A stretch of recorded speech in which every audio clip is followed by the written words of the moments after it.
Hello everybody and welcome back to another episode of Hyperdrive Inn Devlog.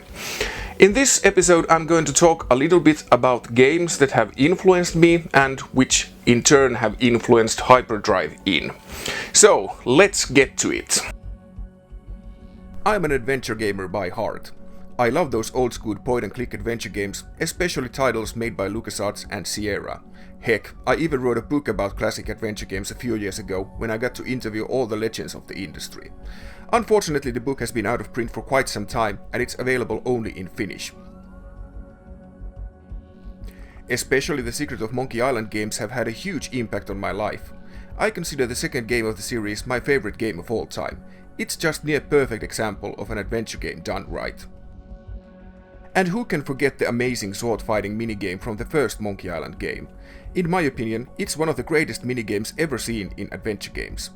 I really enjoyed Return of Monkey Island. It was amazing to see the modern take on the classical game series. And of course, the game is just amazing. Of course, I'm also influenced by modern titles. Games such as Kentucky Route Zero and Oxenfree are prime examples of modern narrative-driven adventure games. These two excel in atmosphere, and I aim to capture something similar to my game as well. With Hyperdrive Inn, I plan to aim on that sweet spot between puzzles and narrative. All my previous games have been story-first titles, but this time there's going to be a deeper level of gameplay.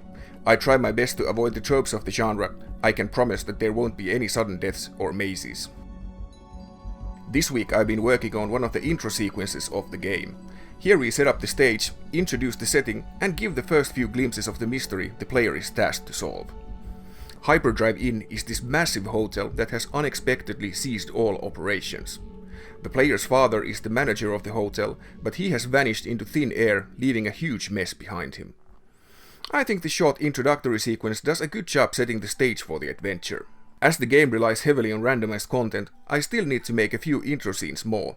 Creating replay value requires a hefty amount of content, but I'm confident that this approach will pay off. Adventure games are usually considered experiences that are played through once, but it would be cool to create something that can be completed several times, while the experience itself will be completely different each time. This is the main goal of Hyperdrive Inn. Thanks for tuning in. If you like my content, please consider subscribing for this channel. And Hyperdrive Inn is on Steam right now, so wishlist the game if you find it interesting.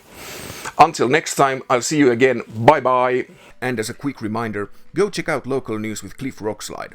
This quirky countryside comedy adventure offers a unique take on visual novels. Embark on a journey as a camera person of Butterfly Valley's most influential influencer, Cliff Rockslide, as you uncover a conspiracy consisting of manure, giant vegetables, cults, and all kinds of crazy stuff. Local News with Cliff Rockslide is available for both Nintendo Switch and PC.